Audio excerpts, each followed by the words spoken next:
Hey everyone, welcome to episode 17 of the Kids from It podcast. I'm TJ Whitehead, Powers Taken Not Given, joined by Kai. How's it going today, my friend?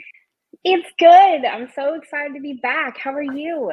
I'm doing very, very well this fine Labor Day weekend. Always love having a day off. To discuss in today's episode, we were going to talk about purity culture, which is something that Kai has been bringing up for a while now. Kai, what was your impetus in trying to discuss this with the show? Purity culture, obviously within the IFB and just like your conservative religions as a whole, I think doesn't get talked about enough sometimes. And I think that especially if you were raised in it and it's all you ever knew, like the components that make up purity culture, I think it can make you feel really alone as an adult. Especially if you're trying to navigate dating or you got married or like you made important relationship decisions based off of what you were taught within purity culture. And I just think it's really toxic, the concept of purity culture. Like what people choose to do for themselves, you have autonomy, right? Like if that's how you choose to live because you made that decision, cool. But when it's just being forced upon people, I don't know, I just really think purity culture can leave people feeling, especially if they've left the church or like they've left conservatism. I don't even know if that's a word, but I made it a word. It can make you, I think it can make you feel alone because you feel like you had such a different upbringing in that area than other people that like, I don't know, I don't want people to feel alone and like, I don't want people to think it has to like rule their life for the rest of their life. So I don't know, How would you describe purity? If you were to define it, like how would you do so? Women are the problem and men can't be held accountable for their actions. No, but kind of. I mean, kind of, yeah. It's not far off from what the lessons are, at least. Yeah, I think purity culture is just, it's basically like living by this set of rules, and it's designed to like keep men from sinning. Like it makes it much more of like a legalistic checklist, I think, of like how you dress and what you should and shouldn't say and like what dressing appropriately is and being modest and you know, the sex before marriage or hugging before, you know, even any kind of touch before marriage. And if you do, then like nobody's gonna want you. I think it's just like a whole kind of like mental mind game that doesn't need to be played. And it makes it much more of like an outward, like oh, well, like if you did X, Y, if you dress X, Y, and Z, then like it's your fault if something happens to you. Like there's not a lot of accountability. There's more of a checklist, whereas like really it's like a heart, like, I don't know if that makes sense or if that's a way to like, I feel like there's so many facets to it, right? Like there's a guy's perspective, how guys are raised around it, and then how girls are raised. And like the standards that I think the standards that are put in place for women are a double standard to what is put in place for men, if that makes sense. So I don't know. What do you think? I think that it stems from this first principle that sexual purity or virginity is something that is to be valued above almost anything else, especially when it comes to girls. And it's not as if they don't preach this to boys. They do, but it really matters for the girls. Like that's what everyone really cares about.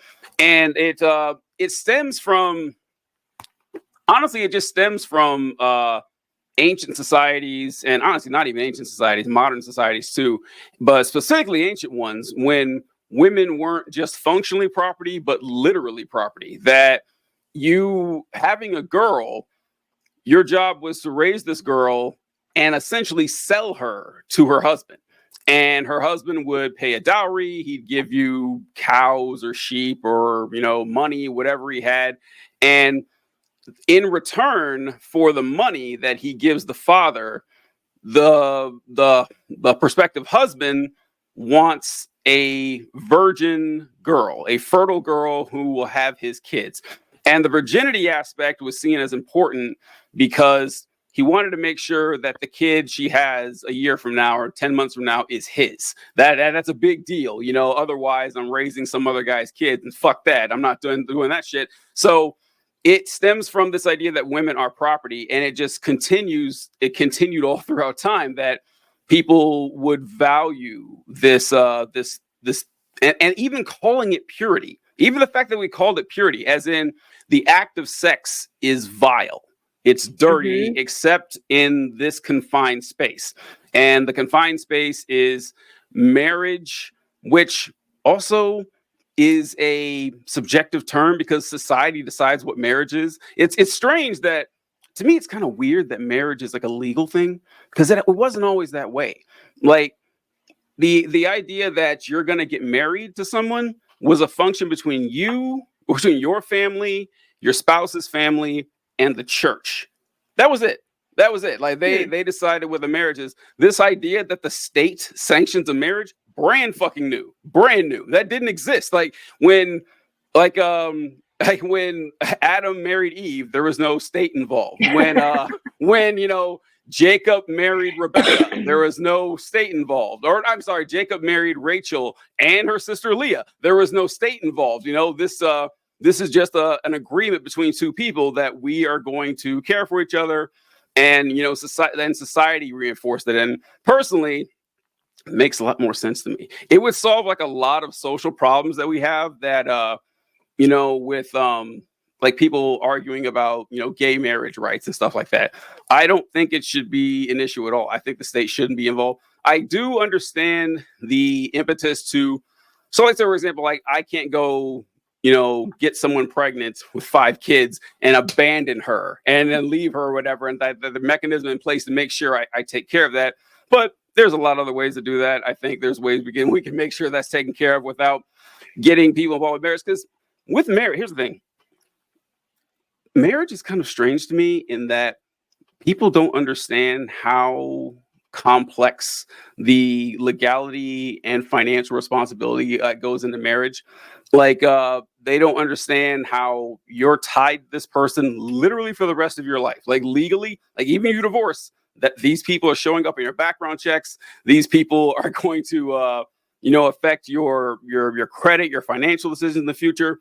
And it's wild to me that we just let anybody get married for like on a whim, like before you buy a car, you got to fill out mountains of paperwork so people make sure you know what's going on.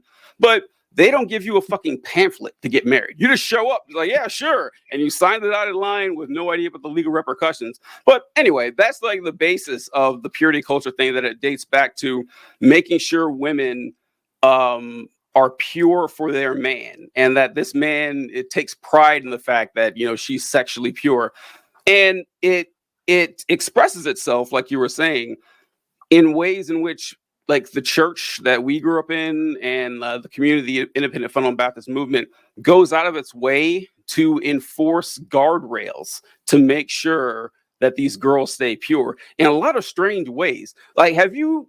Yeah. We didn't do this in Maranatha, but I don't know if you saw this in your travels. You ever run across purity balls? Yes. Mm-hmm. I didn't ever participate in one, but I'm familiar with them. Yeah. Yeah. How'd that go? Mm-hmm. I've never seen one. I've only heard of them. They're just like, well, they go along with like purity rings too.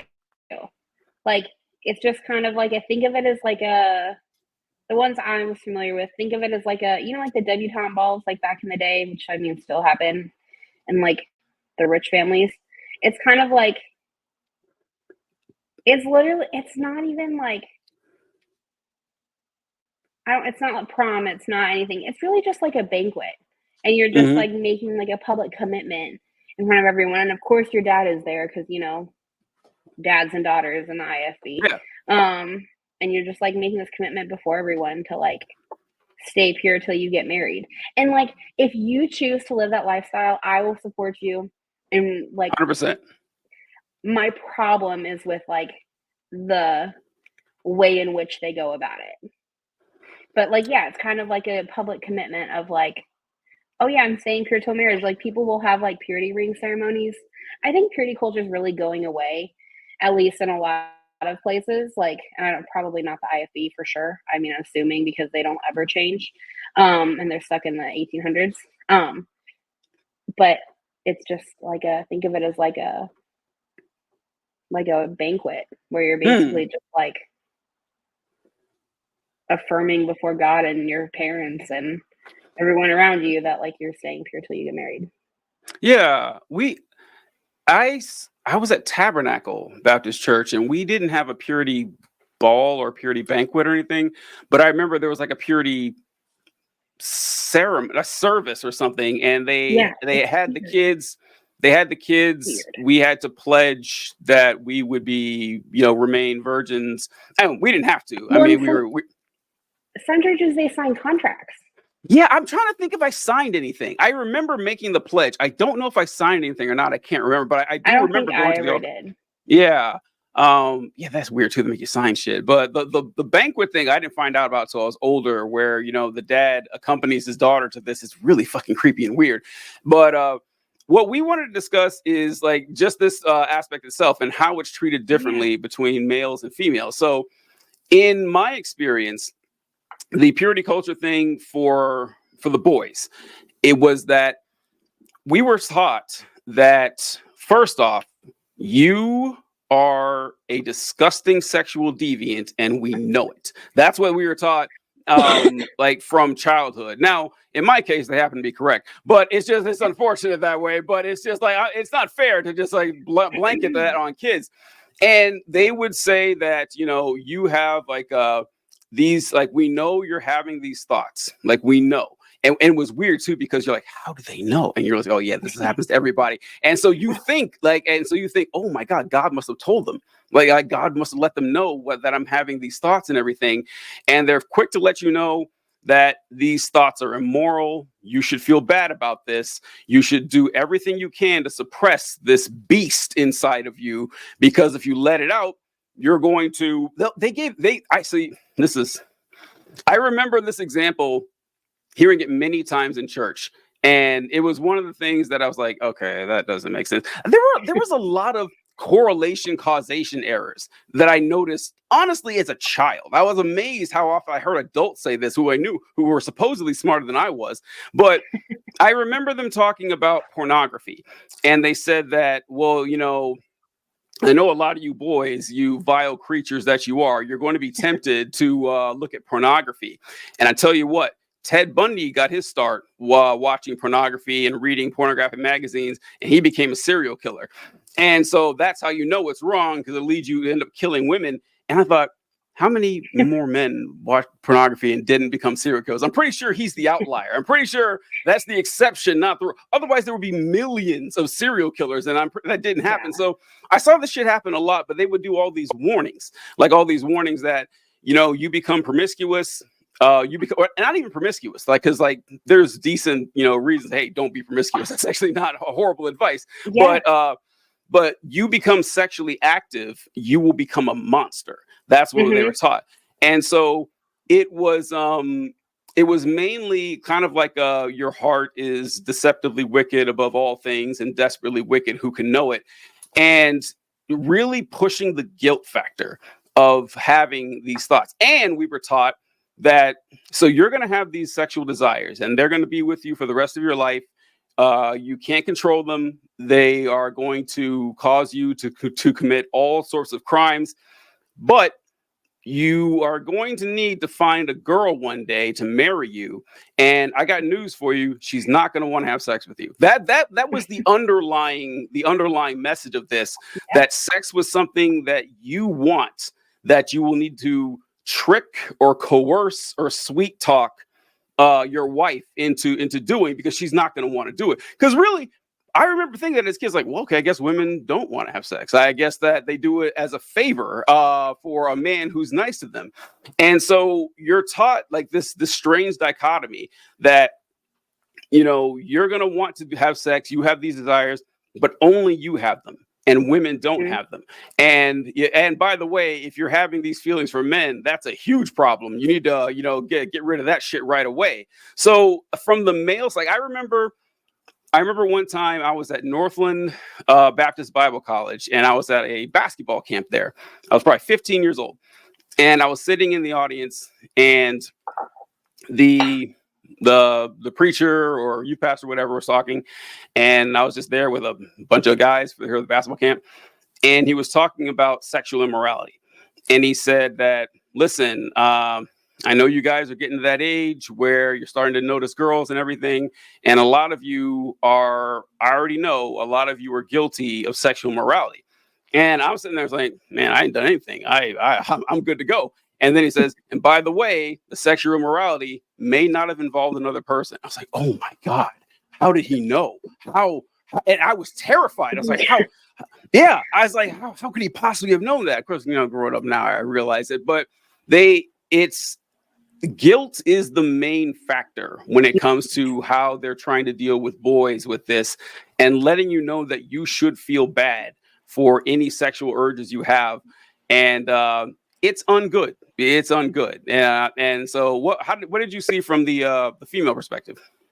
It's interesting now that you say I think about it, that you guys were only ever really like, you'll have these like urges, but like no one's gonna want to do it with you, like, Mm-hmm. and pornography, you're gonna whatever, because they never talk about any of that with the girls. It's just literally like the whole idea of purity culture is you don't talk about sex. You don't talk about anything relating to it. It's just, I don't even think sex is discussed.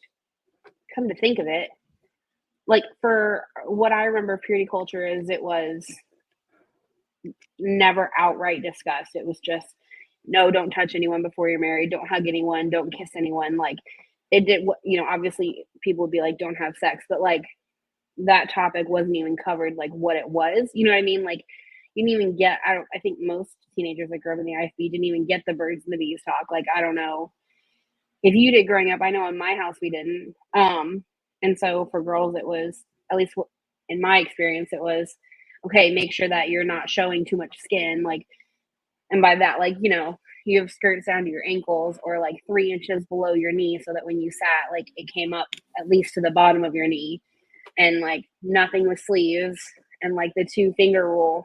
Some people did 2, some people did 3, like from the bottom of your collarbone. It couldn't be any lower. Don't show your shoulders because, oh no. And like the basis for it, you're right, it was guilt. And it was, well, if you wear this or whatever, you're going to cause men to sin, and they're going to look at you, and you're going to be a stumbling block. You're going to be a problem for someone else's salvation. I think it puts a lot of shame, or I think it put a lot of shame around like the female body. Like, oh, well, if I don't dress a certain way, like, then I will make sure that the men in my life don't sin. You know what I mean? Like I'm not going to be the reason that they screw up their relationship with Jesus. So I think for girls, it was a lot more of like what you wore and how you carried yourself, and like without talking about why you shouldn't do it. You know what I mean? Like you can have a conversation with your kids, I think, about like why you shouldn't have sex, before a certain age or before you're ready and stuff like that, and not put it back on like shaming people into dressing a certain way and behaving a certain way.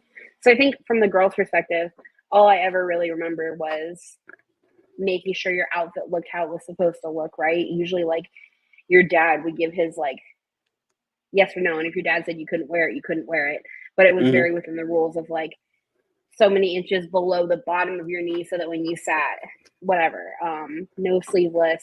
Even remember when we played sports and like the girls would wear culottes instead of shorts, and like we would be wearing full t-shirts instead of, I don't know, normal sports jerseys, because, well, culottes are far more modest than, shorts that don't fly up when you go diving for a volleyball. But what do I know? So I think from a female perspective, or at least what I witnessed, I just remember it being very much emphasis on what you wear is all it really was. It wasn't like a matter of the heart or, hey, like there's certain things. It was just, if you don't dress the right way, you're going to cause men to sin. And if you cause men to sin, that's your fault. Same along the lines of like, I think that's where, like if a woman's sexually assaulted, for a long time, people be like, well, what were you wearing? Oh, well, you were Yep. asking for it. And it's like, no, like, and the thing is always like, boys will be boys. And it's not like we're teaching people to take accountability for their actions, but like, I don't know. That's what I would say purity culture for a girl is shaming women into how they think about and how they view their bodies. And along with that, you're taught that it's such a bad thing, but then, oh yeah, well, you can have sex once you're married, but there's no, like, you go from like 0 to 100 and then like that's it. Like, okay, thanks, that really prepares me for life. Cool. Yeah. So wow, I had a lot to say about this.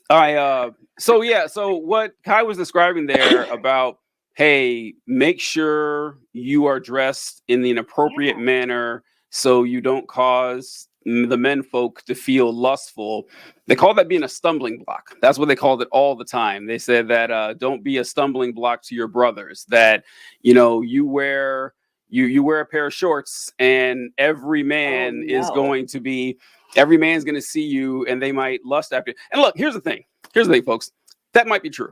It might be true. Like, you wear a pair of shorts and guys are going to think you're sexy. So the fuck what? So the fuck what? Who cares? Yeah, it's like that's okay. Like, it's fine. Like, it's like, if someone thinks you're sexy, not a crime. No one's being hurt at all. And that like, your body's existing was the crime in and of itself. And I'm not even like, I because a lot of people say, well, the guy shouldn't be lusting. Well, look, that's not a choice. I'm sorry, like, when the lust, it's automatic. You don't have to try to lust. I hate to break it to people that happens whether with or without your consent. But the thing is, move on with your day. Like, if the guy's like all creepy and weird about it, yeah, it's a problem. But then that's his problem. Like, he stopped being creepy and weird about it. The woman doesn't need to wear a burlap sack everywhere she goes. And when you said that, they didn't spend a lot of time talking about sex itself. No, I don't remember them. Mm-hmm. I don't know if you had different experience.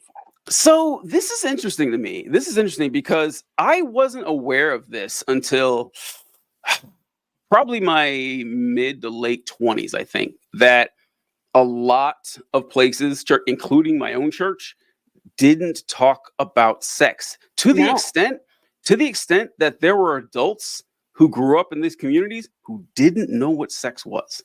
I have talked to multiple people who I was very close with, and they said, yeah, I was in college, didn't know what sex was. Just straight up did not know. And it's not talked about. I distinctly remember I must have been a teenager, and I asked did I ask what sex was? Because I knew where babies came from, but the only thing I knew is it was like, when a mommy and daddy love each other very much, then they have a baby. And I remember one time asking my mom, I must have been, I don't know, as a teenager, what sex was. And she was like, oh, you don't need to worry about it. We'll talk about it before you get married. And that was it. Wow. And then I remember there's somebody in my life that I remember that they grew up similarly to me. And their mom, the night before their wedding, tried to have the sex talk with them. And they're like, okay, no, like, I already know. Thank you. This is very awkward. So no, people don't know. They don't talk about it. It's like this bad voodoo, horrible thing. If you're a boy and you have these urges, you're a monster. And a girl, you are solely responsible for a man's like purity. The way you choose to clothe your body, it's your fault if something happens to you, and you're responsible for a man. But also, we're going to put all this shame and all these rules and everything around it. But then you are marrying someone that your family approves of, right? That your families have agreed that you can get married. And then you're expected to be the sexual being after it's been like, no one can see me, whatever. And the fact that that they tell young women, if you dress this way, then you're going to cause your brothers or your dad to something. Like, the fact that like you're putting all this pressure on girls, and even to the men in their lives, like, oh well, I wouldn't want my dad or my brother to look at me that way. Like, like, I think it just, and then they expect you to be like this. You get married, and then, oh boy, now you're supposed to know everything about sex, and you're never supposed to turn it down, and you're not even having that. You don't know anything about it, so you don't know what's like healthy and safe and what's not, and you're just expected to like. And then that goes into like, from a female perspective, like, you're just there for your husband's needs. Like whatever he tells you to do, you do. Like, and so I think that goes back to you like coercing or tricking a girl into marriage so that you can have sex. But also there's all this fear around it, I think, for women that like then they get married and they're like, I don't know. And it just creates this whole toxic little circle. Yeah. But I digress. No, it's like it actually, honestly, like it probably shouldn't have surprised me, but it did, and it still kind of does. Whenever I hear stuff like this, because I hear it all the time, where people will get married and don't know how to consummate the marriage. Like no one taught them, and I guess that if information is withheld from you, you don't know where to look to find the answers, and. I knew someone who was going through marriage counseling with a pastor before they got married. And she asked like the pastor's wife, okay, so what is sex? Like, how do we do this? And the pastor is like, well, didn't answer the question. Like they just dodged it. Don't. Yeah, just dodged it. Yeah. And it's like, are we adults or not? I mean, it's insane to me because you asked if I had the birds and the bees talk. My parents gave me the birds and the bees talk. Yeah. When I was like 10 or 11 or something. So I knew what it was. And I assumed everyone else did too. I just assumed everyone did. And that's why it was so stunning to me when I found out the people I grew up with had no fucking clue what sex was. Yeah. It's horrible. I hate it. I hate everything about it.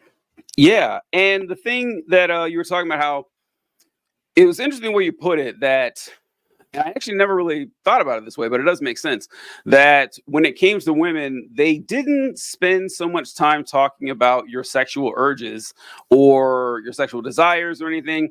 It was all about how you presented yourself, like how you looked, and making sure that it fit a certain mold.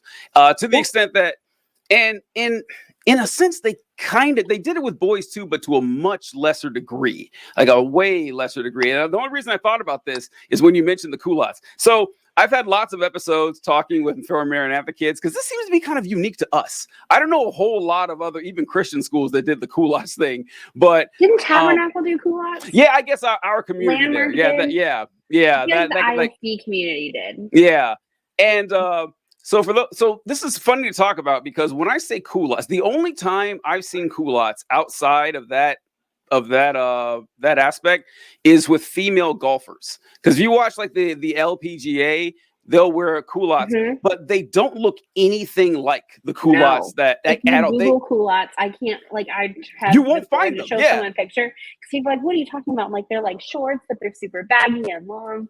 And I'll look at pictures and they're like, it's like fashion, and I'm like, they look kind of nice, right? Yeah, right. Like the cool. If you Google culottes, whatever you pull up, that is not what we're talking about. These things were like, imagine a skirt, like a floor-length skirt, almost, or a mid-calf length skirt sewn down the middle. That's basically what it was. And I don't know if I can. And what was funny was, Kai is so funny we said this, because every time we bring this up, everyone says the exact same thing, and it's what we all thought when we were in high school. These things were immodest as hell. These things, like if you were playing volleyball in culottes, you dove, those things just flew up like to your eyeballs, and like all your leg is showing, your ass is hanging out. They were the least modest. They were modest as long as you were standing perfectly still. Then they were modest, but when you actually play sports with them.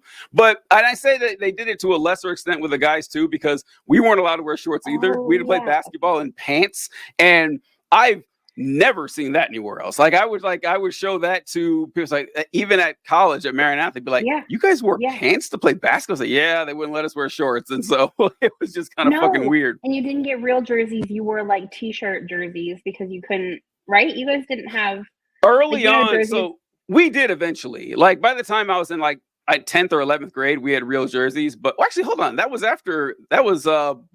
know. But when I first started, we had t-shirts with numbers and names on them. But I remember like by senior year, we had like reversible blue and white jerseys. We wore them over a t-shirt. We wore the jerseys over a t-shirt. Yeah, that's what it was. I thought there was some kind of like, trying to see if I can find a good culotte picture for you, because the world just needs to know how horrible. I know they need to know what we're talking about here, but we couldn't show our shoulders either. But the thing is that like boys basketball teams do that all the time that aren't like Christian. Yeah. They do this t-shirt thing too, so it didn't look that weird with the shirts. But the culottes thing is kind of wild. It's okay. I may or may not add this part. This is just my personal opinion thing here, but I've kind of, I don't know if this is misogyny. I don't, but I just like, or maybe I'm just old, but like, I don't like the culottes. They look absurd and they're ridiculous, but I gotta tell you, I do not like high school girls wearing just like fucking spandex to play volleyball in. I don't like Well, it. I mean, that's fair. You can. I don't like You it can at wear all. I longer don't. shorts. You're allowed to. You can but make longer shorts. Yes, you can. We're talking about culottes, like these. Can you see them? Yep, that's it. Yep, right there on the front. That's exactly what they look like. It's horrible. Yeah. Not flattering in any sense at all to anybody. But yeah, that was kind of fucked up. And with the thing where you were talking about how they told the girls that, you know, how you presented yourself was the only thing that mattered, it does fall in line with the fact that they essentially acted like women had no sexual agency of their own. That women were, I guess, not antagonistic to sex, but that women were not interested in it, and that they just would give it as a reward for it. Yeah, had no desire for it. They would just give it as a reward for you being a good boy, and then you can fuck. You're and so literally there for whatever your husband wants. It does not matter. It is the same culture that believes rape doesn't happen within marriage. You you lose all autonomy when you get married. It's whatever your husband wants. Like, it's not good. It's not healthy. Yeah, it's not safe. And like you said, that it shifts all the blame to women, because it's like, well, the men can't help themselves. The men, of course, are these, you know, boys will be boys. And so it's your job to be a safeguard there, which is detrimental to both groups, because, you know, it teaches women that they're objects and it teaches men that they're animals. And neither of those things are true. And it also, if you're a boy and you don't have this ravenous sex drive, or you have a normal sex drive, and let's say you get married and your wife is horny and you're like, okay, well, I don't really feel like having sex. That's going to make her think, oh no, I was told that they would have sex at the drop of a hat. They would even drop the hat if they felt like it. And he doesn't want to have sex. There must be something wrong with me. So it's 100%. It's poisonous all the way through. And you're going to love this. You're going to love this, Ty. I already know. Okay. I keep like Ty. I already know. But okay, you can change my name. Yeah, I know, right? Too many K's. I gotta drop one. And so, one thing that they talk about all the time. So you mentioned the length of the skirt, and that there was always the knee. It was always the knee. The knee was like the knee was just this arbitrary point where it had to stop. But it wasn't really. This is my theory, at least, and I'm pretty sure this is what happened. I had to connect the dots on this. Is that the reason they picked the knee is because of the KJV, and that so first I'll give my disclaimer here. This is why I said Kai would love this, because Kai hates the KJV. I love it. And this is my whole disclaimer of the KJV, is that I think the KJV is beautiful poetry. I love the way it sounds. If I memorize the Bible for literature, it sounds great. Also, I do offer defense of the KJV, and that the KJV gets a bad rap. It really does. Is that literally King James is also a horrible human. Fuck King James himself. I don't give a shit about the king. It's literally his Bible, TJ. Literally, well, he didn't write it. I mean, he just paid for it. Hold on. King James didn't speak a word of Greek or Aramaic or Hebrew. The guy had money. But so a lot of times people will say, I've heard this on both ways here, is like growing up, a lot of people were KJV only. I'm sure you met a lot of those folks back in the day, right? Which never made sense to me. Really? I see fewer. Go ahead. Oh no, King James only. Wow. Oh, yeah. Well, as in they only use the King James, or that's the only correct Bible? Both. Oh, wow. Yeah. See, I see fewer because it doesn't make any sense. Like, it falls apart under any scrutiny at all. There's some churches that like it's on there like about us. Like, I think Landmark, the one we've talked about before that I went to, I think it's on there like what we believe, that like the King James version is like the authorized version. Who authorized Insanity. it? No, but insanity. Yeah. that fell apart for me at 15 years old. I still remember talking to my parents about it. It's like, this Bible's existed for 400 years. The Word of God has existed a lot longer than that. There's no reason to think that this is the right one when all the other ones are wrong. Like the Tyndale Bible is wrong, the Wycliffe Bible is wrong. Like, it's insane. But It's wild. yeah, so you love people, your King James. well, this was Continue. so yeah. So those folks, like I learned early on, like saying the King James is correct in every single letter and word, whatever, bullshit. Then I've seen the pendulum swing the other way, where people will talk about the Bible and they'll say, "Well, we can dismiss that. That's King James." Like, well, okay, well, that the King James is an inaccurate version or something. And very rarely do I hear them point to another version that has it correct, because generally it says it in every version. Like the King James is a solid version compared to the rest. Like it's not completely accurate, but no version is completely accurate. You can't get a completely accurate translation, but it's a solid translation. And a lot of people will just dismiss it. Well, that's just King James. I love asking that whenever they say, "Oh, you could ignore this." Okay, tell me which version has it right, because we can look it up right now. Guarantee it says the same thing. But this part where I talk about the King James and the modesty thing. So in the Bible, you'll read a lot. I noticed this phrase a lot in high school Bible class. And the first time I saw it, I think, was in the story of Eli. I think it was Eli. And Eli had he was the guy who took in Samuel after he was born and raised him in the church or in the temple, and his sons died. Phineas and son. I can't remember the name of his sons. Yep. And when they told Eli about his sons, I think he passed out. He was in a chair and he passed out. And it said that his robe flew up and they saw the nakedness of his thigh. And that term, nakedness of the thigh, appears a few times in the Bible. And so when I noticed this is just in my head canon here, just like connecting dots. I was like, this is probably why they're always talking about covering your thigh, because in the KJV, it mentions nakedness of the thigh all the time. Now, the reason this is the... It did. I never thought about that. Yeah. Even the story of Jacob's ladder, I think it talked about Jacob's thigh. So in Jake, oh, go ahead. No, you're good. I'm just thinking, I accidentally was thinking out loud for a second. Yeah. They do talk about the thigh. They do. In Jacob's ladder story, Jacob wrestles either God or an angel. It's unclear. Like it could be taken either way, depending on how you read the text. God makes more sense to me, but as far as the story goes, but beating God in a wrestling match. Oh no, he lost, I think. But it mentions that the angel hit him in the hollow of his thigh. Is what it says, which was a weird. It's like, what the fuck is the hollow of your thigh? I had no idea what that meant.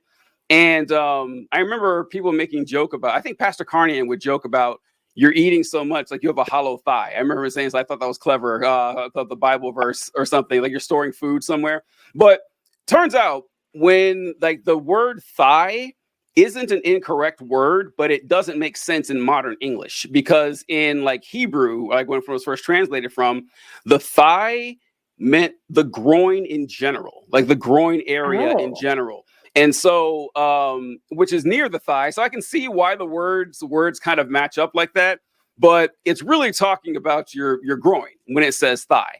And so when that's why it's like, who gives a shit if his robe flew up and showed his thigh, but it flies up and shows his groin. Okay. All right. Now this is noteworthy or whatever. It also makes sense why it hurts so much to be hitting his thigh when you're fighting against the angel. And I think that I would bet anything that people read that passage and the nakedness of the thigh and said, okay, we need to cover thighs because thighs are immoral. That's my guess. And you're probably right, honestly. Almost certainly right? Like, it has to be. Like, I haven't seen this written down anywhere, but it makes too much sense to me that they covered it that way. But yeah, it is just unfortunate that this is that perspective that, sexuality, particularly in women, is just about this. So I can't believe I never thought about this until you said it. But whenever I heard about purity culture, it was always about the act of sex itself, and that doing this would ruin your life. And it was like, it would poison you. But for women, it was like, it wasn't necessarily about the psychology or the thoughts. It was just your body. How you and dress, it's like, cover your body. And I remember one time we had this super weird, it was when I was at Landmark. had this psychotic youth pastor. He's the one who told you before that he made his wife go home and like change her socks because he didn't like the color of her socks. Mhm. Anyways, I digress. And he one time, like in his, purity culture loves these stupid analogies and like examples. And one time he had like 2-liter sodas, and he left the label on one, and then on the other one he like removed the label, and he Mhm. like drew he cut out like a bra and underwear out of like the label or whatever and taped it back on, and he was like, see, when you don't cover up you can see everything, it leaves nothing to the imagination, blah blah blah, but when you don't, you can't see anything. And I was like, you can still see the top and the bottom, like it makes no sense, like it's just soda. But yeah, sorry, when you said talking about covering your body up, it's just what it reminded me of. We had the dumb it wasn't even an analogy, it was a dumb illustration. And I was like, I'm not sure I okay, get it.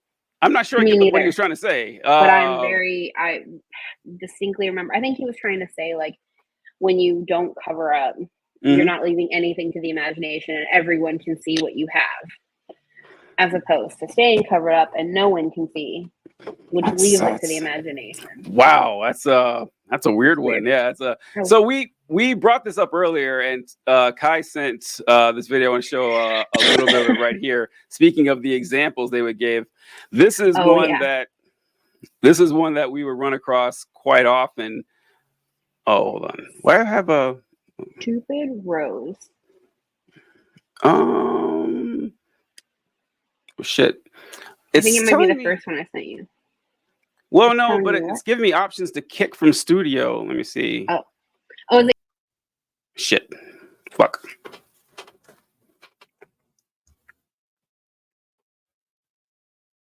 I didn't Do know you you still could have the pause recordings. recording? Yeah, I just started. I didn't know you could pause recording. I just did. Well, But so now we know, so we can sound less crazy in the future. yeah, I like this. So all right, this is one of the examples that we would see a lot growing up, and if you guys, this might sound familiar if any of you grew up this way. And by the end of it, by the time it gets back to the speaker, it's just this tattered rose that nobody wants. If you've ever been harmed or hurt by the way the church has talked about sex, waiting for marriage, purity, then this video is for you.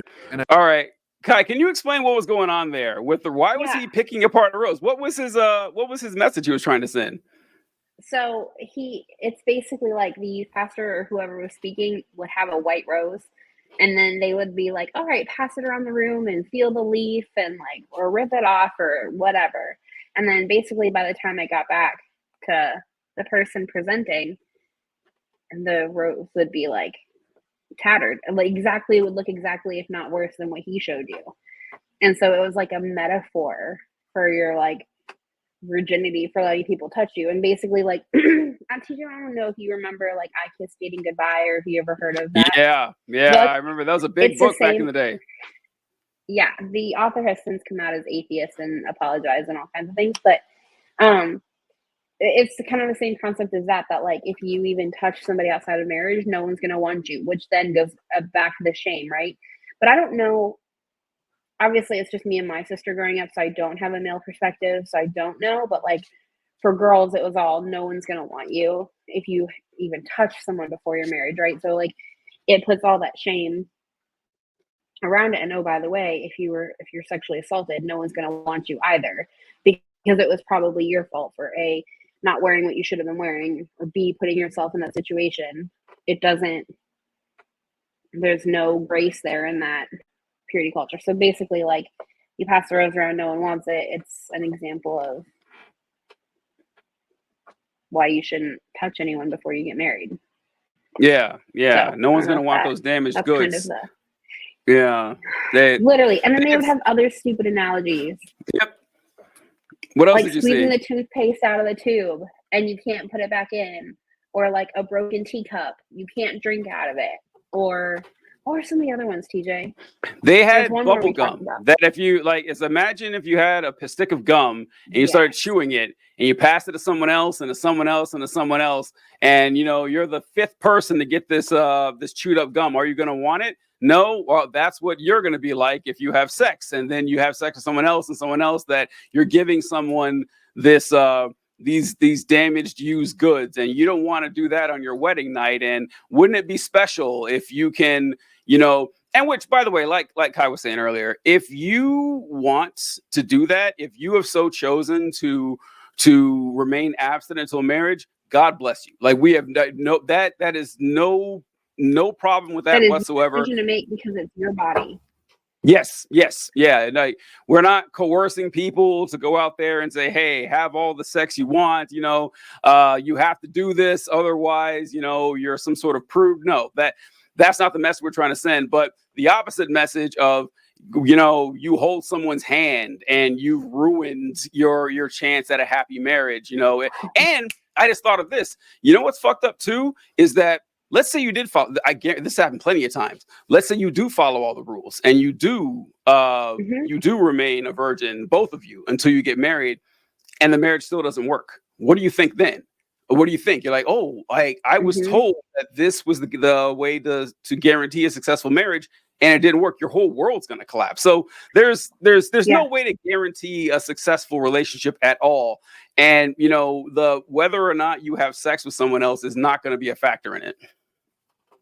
And it's not even what it's about. Like, you know, like you said, like, if you choose to live that way and those are decisions that you've made for yourself, cool, I fully support you. But when you're like telling guys that, like, well, you know, that you have these urges and they're bad, blah, blah, blah, and you're telling girls, well, if you're not careful of how you present your body, then you're a problem. My body's not the problem. I can't control people's actions. Like, and that's not to say that there's like appropriate ways to dress on based off of age and situations and things like that, right? Like, children are still children, and those, you know, that's a whole other topic. But like, when you're putting all this pressure on like young women who are just figuring out their body, oh well, my body must be bad if I'm not allowed to show it, like, or oh well, if I don't do something or someone looks at me, then I must not have done enough to cover it up, right? Like, or blah blah blah. It goes back to shame and guilt and fear mongering, and you're setting these kids up for like failure. Or then even like, not even that, say someone doesn't stay pure till they're married, right? Then, oh, your worth is suddenly gone because you did one thing. Even from a Christian perspective, like, because I am still a Christian, show me in the Bible where that's something that God's grace can't cover. Like, show me in the Bible where it says that, like, now you're unwanted, right? There's a case to be made for having an honest conversation with teenagers and telling them, like, this is what it is. Like, these are things that can happen. Like, this is why you have to be careful. You know what I mean? Like, without the shame and the fear and like the taboo topic that it becomes, right? And so like, even Christians, not Christians, but like the IFB, like fundamentalists, I don't feel like they can even justify, because so you do choose to kiss somebody before you're married, or hold their hand, or hug them, or have sex. Like, now you're suddenly not worth anything and no one's going to want you because you made, even if you believe that was the case, right? Then because you made a mistake, no one's going to want you. That's not even, that literally goes against Christianity. Like, and the fact that you're putting like such a price on that. And by that default, like, if a girl or even a guy does get sexually assaulted, then it's their fault. They must have asked for it, right? Like, there's no accountability. And then how do you like unfuck your own brain? Like, oh, it wasn't my fault. Like, people are still responsible for their actions. Like, so, you know, and it's a whole other like rabbit hole of shame and like fear and everything else. And I just hate it. I don't like it. Yeah. What you were saying there about how people don't know what's going on, and it sets you up for failure in the future. This is one of my biggest pet topics, is sex education in schools, because there was zero, essentially, what you were talking about when you know, you were in school and everything, and a lot of these communities refuse to talk about sex at all. And Yeah. it's still, you still see it now where people will like come out and protest sex education in general and say, no, let's not have it. And they use these fear tactics because they'll say something like, well, sure, if they say this, they're like, sure, sex ed is fine for like, 7th or 8th graders, but I don't want sex ed for a 2nd grader. Yes, you do. Yes, you do. And here's why. Because sex ed for small children is not turning on Pornhub. Right? That's what they pretend it is. That's not what's happening. Like sex ed for like small children is, these are your private parts. No one is supposed to touch them. And that is wildly important because you can have age appropriate conversations. Yes, because if kids don't know that, they're not going to think it's weird. They're so someone and you can't leave it up to the parents. That's the thing too. People hate hearing this, but you can't, because guess who's the person most likely to sexually assault a child? Just take a wild guess who that's going to be. It's going to be a parent, family member, very close friend. So yeah, this needs to be known publicly. Like, hey, as a society, we say all the time we want to protect children. And if you look at the stats on this, which I always reference, is that sex education has been shown, to reduce child abuse, child assaults, STIs, teen pregnancies, like all the stuff we want to reduce. And the earlier it starts, the better your results are. So if you want to protect kids, go ahead. Sorry. No, because when you're talking about like teen pregnancy and stuff, like the less taboo that it becomes and the more like normal, like talk about it. Like, why does it have to be this secret topic? Like, talk about, like, if I don't know how often, Greg, if you were just told, well, we don't do that. Why? Because we don't. Say why. Like, have these conversations. Like, and parents don't want to. And like, it irks look, me. Or I shouldn't say all right. I should say, because I'm not a parent. I don't want to get down that rabbit hole. No, you can. Kids in you general. can. No, you can. Listen, like I will say, like, my sister has done an incredible, like I've said, I tell anyone, like my sister has done a brilliant job raising her kids completely differently than how we were raised. And my nieces and my nephews know their body parts by their actual names. And like, can just like, it's important. Like my sister's like, it's so important because then like if something is wrong or they know something's not right, they can use the actual scientific terms to tell me what happened. And we don't have secrets in this house. Like I think purity culture, I think it's a breeding ground in the IFB. I think purity culture and the whole like topic is just a breeding ground for abuse and shame and guilt and everything else.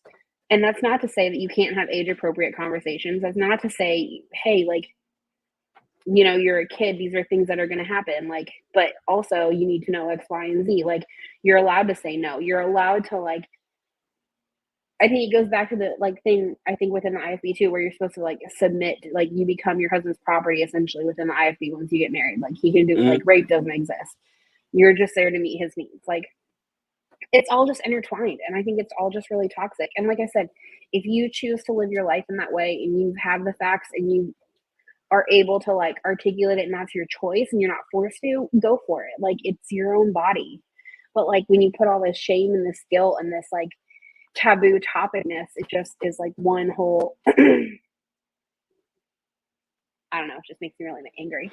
No, I'm not a parent, so I don't know what it's like, but well, it's just that, like what you were saying, how your sister teaches like not only the concept but the actual terms and everything. Yeah, we need to get over this, people. We need to get over as society. We need to fucking grow up. I'm sick of it. I'm just like, because you say something that, hey, if we want to solve the problem, here's what we do.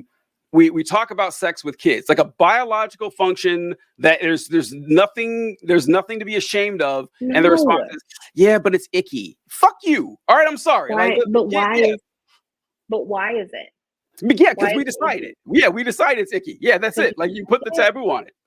You don't have to go into graphic detail with children, but like they should at least know that no means no, and that you're just because of how you look is not justification for anyone to hurt you. Also, you don't have secrets. Like, you. I just feel like there's so much pressure in the IFB on young women specifically, and it sounds like it's rough for boys too. But like the amount of shame, like it's a lot. Dressing appropriately is just like the biggest. Yeah, it's a lot different for the girls and the boys, specifically because they talk about it less with the girls, and the guys the college I went to, Maranatha Baptist in Wisconsin, I didn't know how bad the girls had it until I started talking to a few of them at the dorms. And like the sexual repression was so strong that the girls, like, they weren't even allowed to like wear shorts around the girls' dorms. Like there were no men around. No. They had to be fully clothed, like completely, no matter where they were. Once again, no men for for hundreds of feet, in their Yep. vicinity, and like you said, they mentioned they didn't talk about sex a whole lot. They No. talked about like how you dressed and how you appeared, and oh, that's a little Jezebel-y or whatever. But the concept of sex itself just didn't come up a lot, and even like in innocuous ways. I remember going over our not yearbook, but our rule book at Maranatha, and it was funny, like the men's dress section, like how men should dress. It was like, you can't have a beard, you can't have these type of hair, you Yeah. got to wear a tie, you got to wear pants. And the section was that long. Women, it was like a page and a Like, half. Yeah, it was just, it just there's kept whole going. Books. There's like whole books about women and how you should dress and Mhm. how you should not look, and don't have your makeup too bold, but also you should have long hair, but also don't make it look too fake, but also it should look like this, and you should always blah blah blah. And like I agree with taking care of yourself and being put together and everything else. Oh, yeah. Like, there's a case for it, but like when it almost becomes your whole identity. And I remember when I got kicked out of the house at 18, and I remember like being like, well, I can't wear that. Like that's too like, oh no. Like if I wear this, then this could be a problem. And I was like, but I don't want to wear this. Well, am I going to go to hell? Or like, is no one going to want me if I wear a shirt that's 4 fingers from the bottom of my collarbone instead of 3 fingers? Because it just, dressing up, it's literally for women. It's just about your body. Yeah. And like, why, and it's almost like in a weird way, it's almost sexualizing girls' bodies when that's like the opposite of what they want. Like, so what you said about how they don't talk about, sex at all with it. And you mentioned how it's a breeding ground for potential sexual assault.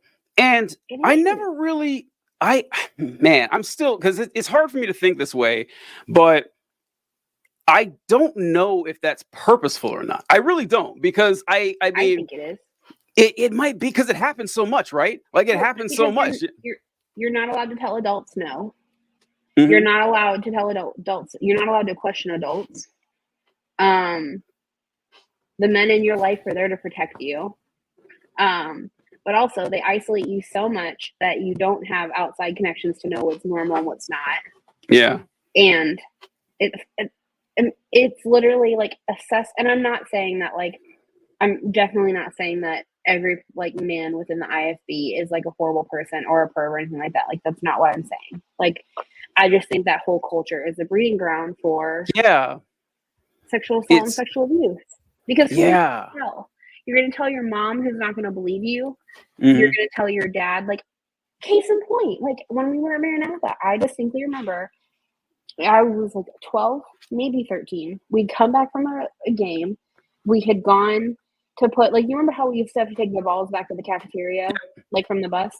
I remember we did that, and it was late. Like, why the building was dark anyways, I don't know.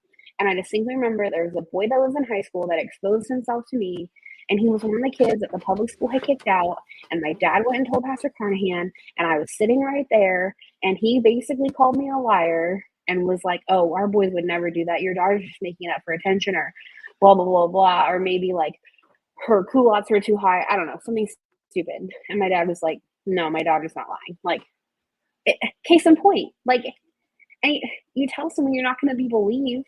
Like, they always believe the boys over the girls. Like, I don't know. That's just a soapbox. But I've seen it firsthand. And it's like, I mean, I just think it's a breeding ground for horrible things to happen. It definitely is. It definitely is. Who are you supposed to talk to about it? Yeah. It was just, I didn't know how prevalent it was until I was like well into adulthood. Because, I mean, I only had my experience. I never saw anything like that. So I didn't know it happened. And I knew it would happen, but I didn't know it was a rather commonplace occurrence. Like, it's just like if you were someone who was looking to, sexually exploit young people, that you would be drawn to it. At the very least, you can say that part. It's Well, have you ever seen any of the documentaries where like the youth pastors and pastors would get fired from churches for inappropriate relationship with girls? They would just get sent to another one. Yeah. Stuff we made fun of Catholics for. Oh, I didn't know I was going to pull this up already.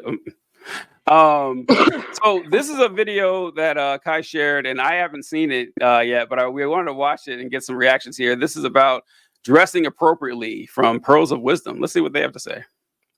Traveling, like maybe you shouldn't wear that, or not that it's bad, but grunge down. And so she's going to be talking a little bit about some safety tips for single girls. So I work with a group out of Nashville in Slavery, Tennessee, and learned a lot about human trafficking and just different things and things we should be aware of. And, there's 27 million slaves in the world today. And so, that's a lot, so that's something that we want to be aware of. And, we want to make sure that we're not a victim. So recently, Kirsten and I, we're on a trip, and we're coming back from Texas, and we stopped at a gas station, and it was late, and maybe 8 o'clock at night or something. And we stopped to get gas, and it was hot, and we've been traveling, and we were wearing sleeveless, and it wasn't, immodest or anything. And we stopped at the gas station, and I put my jacket on before I got out, and it's 102 degrees outside. And Kirsten's like, "What are you doing, Lindsay? It's really hot outside. You don't need to put a jacket on."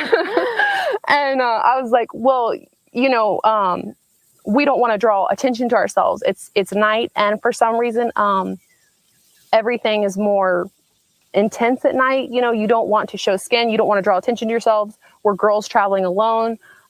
There was a guy a few pumps away, and I got out and I did, a 90-degree angle. I looked around, and I let him know that I saw him. I wasn't interested in him, but I let him know that I saw him and I knew he was there.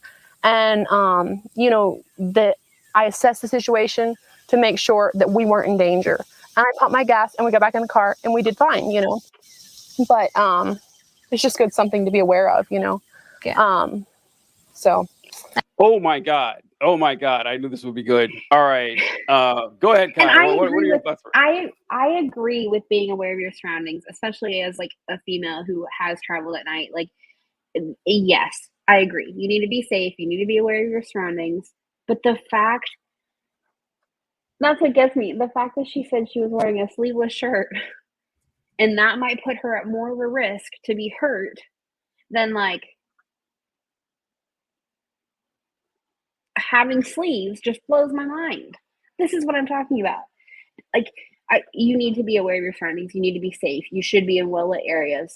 And you know what I mean? Anyone can be a victim of a crime. But the fact that you're going to equate that with a sleeveless shirt is my point. Yeah. At first, go ahead. Sorry. You're safer because you put a jacket on. That's where your mind goes. If it's me, I'm going to call my best friend and share my location and be like, "Hey, I'm at this really sketchy gas station and I'm scared. Can you just stay on the phone with me?" I'm not going to go change my outfit because it might make me less vulnerable. Anyway, sorry, what were you going to say? No, well, I was saying that the whole framework is fucked up in that, hey, if you want to protect yourself from being assaulted, make sure you dress right. It's incredibly fucked up, to begin with. Because this is... Oh, go ahead. Oh, no, I was just saying, yeah. Yeah, this is another... And it also plays into this fear culture myth that I can't wait to... I have to address this more and more. Is that it's kind of like we were talking about earlier, how people... say that they don't want sex education with kids, and that just opens the kids up for assault by the people who are most likely to assault them.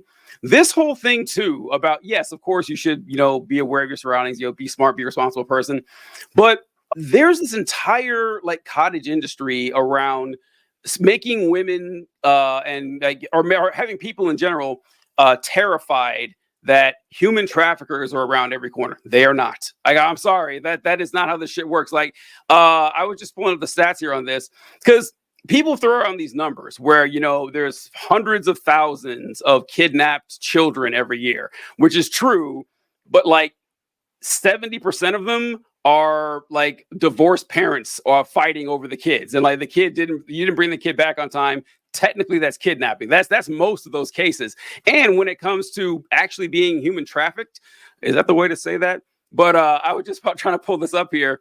But the odds of someone under 18, it's like 1 in 3/4 million of being kidnapped by a stranger for human trafficking. It is an incredibly small percentage, because like with literally every other crime, the people who are most likely to put someone into human trafficking is a family member and a friend or a close acquaintance. That crime is almost always a crime of convenience and proximity. Like going out and finding a stranger who happens to be alone and kidnapping her and selling her to some international drug. That doesn't happen, folks. It doesn't happen. Like it is like, it happens 1 out of every million times, basically. So it also, at least in the US. In the United States. Yeah, in the United States. Yeah. Other countries are a little wild. Yeah. It builds in this culture of like being terrified of your neighbor all the time, which is not good for societal cohesion. And it's like, well, I'm more likely to be kidnapped if I wear a fucking sleeveless shirt. I just like, it's like the insanity that goes on in this. And it teaches you to blame themselves. Like this, like with rape, rape incidents. Once again, the people most likely to rape you are someone that you know and someone who you trust. That's how it happens. Is that not true? I would be shocked. Is that not true? I would have figured that is. I haven't looked at the stats, but I feel like the stories I hear from like women that I know and like what I have seen of the world is that is not that wouldn't be the case. I would say with kidnappings, you're right. I don't want to say you're wrong on those numbers because I haven't looked, but like. Because most instances of rape, from what I would surmise, are not like drag someone in an alley and rape them.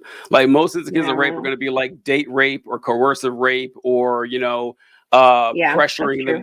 That's what I would imagine. Like sure, the violent rapes, that's probably a little higher for strangers, but for someone having sex, marital rape. I mean, it's just like it just seems that would be my guess that would be the most likely person to do it. But I might be wrong. I'll check the stats on that. I didn't look it up like I did with the kidnapping. But me either.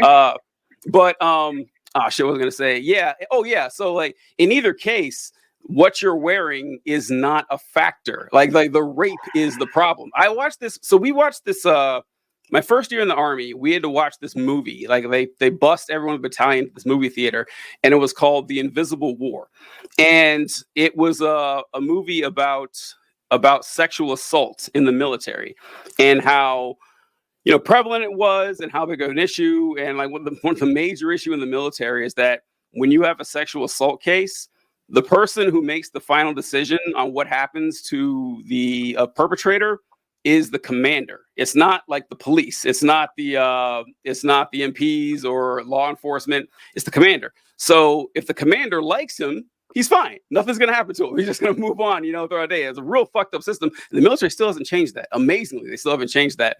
Really? And I thought they had. Oh, had they? Okay, maybe they had. I thought a couple years ago because I thought, well, I'll check that actually on a break here. But the other thing that I thought was a great thing they brought up was most instances of rape are never reported. Never reported. People 100%. Never hear. Yeah, correct. Most of them never see the light of day, which is so insane when people say that, these women are gonna accuse me of rape and ruin my life. Like, buddy, there's a 1,000 times greater chance she's gonna get raped than you will ever be falsely accused of a rape. And the one interesting part that they did was they talked about how male service members would be getting raped, and they aren't telling anybody. They aren't telling a soul. And so like you will have like CQ where you have some soldier and he's working with his NCO or whatever, and they're alone for 12 hours in the middle of the night, and that guy sexually assaults him. What's he gonna do? Tell anybody? And face that embarrassment? It's not gonna happen. And so like men are getting sexually assaulted and they don't report it. People, I don't know, people have this was it because he was wearing a full battle dress uniform. So I don't know, like the way that people frame it in that your clothes affect whether or not you get raped. No, a rapist is going to rape you. They're going to do it. They don't give a shit what you're wearing. And that's their fault, not yours. Yes. Yeah. Like what your clothes, what you wore should not be any factor in that discussion in any capacity. Yeah. No yeah. means no. Boys will, the saying boys will be boys. Go away. Let's see what else she says. I mean, like, oh yeah. Okay. Oh no, you're good. I can't wait to see the rest of this. After that, I was like, so what else? And they're like, well, I travel overseas a lot, and I always grunge down when I travel, which I'm like, I always thought you need to be put together when you travel. But it made sense when you started saying if you're grunge down, people aren't going to take notice of you, wear really loose clothes and just like sweatpants or something that just makes you look not your best. And to me, it was just like, wow, I'd want to look my best when I'm traveling. People are getting a one-side impression of me. But it made a lot of sense when you were saying it. Yeah. And it was just something that I had never thought about. Yeah. And so I remember when we stopped on that same trip, we stopped at a rest area and we had to use the restroom. And so we stopped, I go really fast. I'm like, well, I want to stretch and everything. You're like, no. And you started giving me statistics on human trafficking that I had no idea. Can you talk about that a little bit more, rest areas? Rest areas are big places for, people moving girls back and forth. There's, major highways, interstates. You could put a pin on a map and there would just be pins all over the place where girls are trafficked every single day. Every minute, 2 kids are trafficked. So that's a lot, and so, when you stop at a rest area, you don't want to be, taking it easy. There's truckers all over the place. Truckers are big, traffickers. They move girls all around. They service, they're considered Johns, which would be a man using a girl in trafficking, prostitution. So, you just get in, get out, but it's a good thing to be aware of. My favorite part of this is the whole video is like titled "Dressing Appropriately," and as if dressing appropriately is equated with human trafficking. And what she said did not make sense, by the way. No, I want to add. Go ahead. I want to add that her whole point there was be careful at rest areas because rest areas are a hotbed of human trafficking. And she said you got to be careful because truckers, they participate in human trafficking. Now, someone help me out here. Are truckers suppliers or customers? Because I'm pretty sure they're customers. And I'm pretty sure that these semi-truck drivers are not kidnapping women when you have these 2 per rest area. They're purchasing services from someone doing. Now, listen. That's what's happening. You don't have anything to worry about, okay? Like that's not gonna be cool. If you're not a prostitute, they're not interested in you, okay? If they're in the business of purchasing sex work for the night. So I don't know. It's just like God. Well, and there's Johns that are in every career field. Like it's not specific to trucking, but the concept that like the video's titled "Dressing Appropriately" and wild that it talks about human trafficking, like. Again, the female body is not to blame for things that happen. It's not like it's people. Yeah. I just get real frustrated. It just makes me really angry. Yeah, and it fucks you up for life. It's not like you were brainwashed for 18 years. Well, you can just shut off your brain. Because you can't. Like, I mean, I don't know if you feel the same way. It's just wild to me. Yeah, no, it is kind of fucked up. I checked the stats on the rape because I was curious myself. It's 25. Yeah, okay, what'd you find? 25% of rapes are committed by strangers, and 75% by people that an intimate partner, or let's say, intimate partner's got to be super high. It's got to be. Yeah, it's got to be. That and be my guess. Never really probably gets reported. Exactly. It never gets worse. All crime seems to be this way. It's funny when you see this as like murders, almost certainly someone who knows you. In fact, listen, it's unless you live in St. Louis. Yeah. They probably know them too because it's gang violence and they probably know them. But I mean it's true. Yeah, they probably know the person in a rival gang. But the St. Louis murder rate is so high. Jesus Christ. You're telling me. Every time there's like a murder, someone in my office sends me a link and they're like, shouldn't have moved. And I'm like, it's so fucking high. Like it's so high. It's St. Louis and then Detroit. Like St. Louis is like triple digits per every 100,000. Is the worst in the nation. Yeah, it's the worst. It's number one. Yeah, it's absolutely number one. Bad. It's over. I'm pretty sure it's over 100 per 100,000. And then next, I think, is Detroit, and that's pretty high. And then it's like a massive drop. And like every other, like people always talk about Chicago. Chicago's like 21. I mean, like it's nothing. Chicago's like, not that serious compared to St. Louis. New York City is like one of the safest large cities on planet Earth. There's like 5 murders per every 100,000. Yeah. And it's all like, St. Louis is yikes. But shit, what was I saying? Murder statistics. Murders, yeah. Where's I going with this? Murders. Oh, that's right. So when I was in college, I took Gen Psych my freshman year. Yeah. And I was reading about crime stats. And I was shocked to find out that police only solved 50% of all murders. And I was like, whoa, I was stunned to see that. And then I was doing a video about it on TikTok the other day. And so I looked at the stats again because it's been 20 years since I've been in college. Now it's like 30. Now it's like 30% of all murders are solved by cops. And so listen, the odds of getting away with it are better than you think, folks. I'm just saying, just putting that out there. I'm not recommending anything to anybody, but look, 7 out of 10 chance. I mean, come on. Like I like those odds. I'm not a part of this narrative. Once again, this is not a recommendation. This is not, anything that I'm telling you. I didn't say that. I'm just like, podcast does not endorse or recommend murder. Listen, just to be clear. I'm just telling the facts. All right. It's like if it can be revealed by the truth, it should be revealed by the truth. But and then I was reading more about it. Is that if you kill a stranger, you have a 90% chance of not getting caught because the cops have nothing to work with. And so it's they're like, what do you do? Because whenever someone's murdered, they look for the motive. They look and if a woman is murdered, it's like a guarantee her husband did it. Guarantee. And so no, it is. It's like you come on, you guys seen crime shows, like, oh, it was the husband. I mean, yes, I'm just enjoying this dialogue. I'm here for it. Go off, TJ. And so, but yeah, it's like if you kill a stranger, the cops are not going to catch you. And so it's like that's what I was gonna point that all crime, like when you look at it, it's always proximity crime with people who know each other. Like I can't think of any exceptions to this. And it's fortunate that it's that way for law enforcement. Otherwise, they wouldn't catch any murders. That's why serial killers are so hard to find because they just end up getting sloppy. All right. That's a good place to end it here. We've had a good episode here. Kai, any closing thoughts on purity culture or murder, whichever one you want to cover?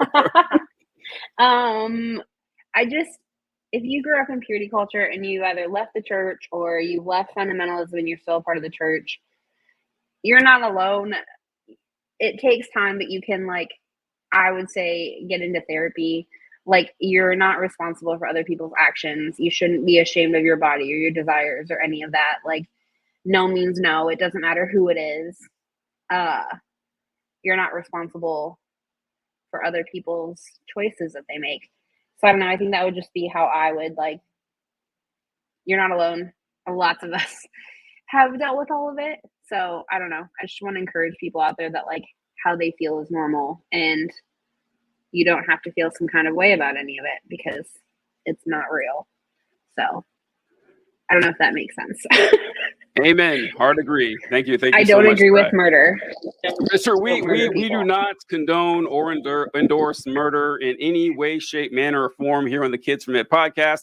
We request you guys to respect all local guidelines when it comes to first, second, third degree murder, manslaughter, unlawful homicide, aiding and abetting, vehicular homicide, any type of way where you damage a human being. We don't support it. We don't support it, and we condemn it in every possible sense of the term. So catch you guys next time. Thanks for joining us.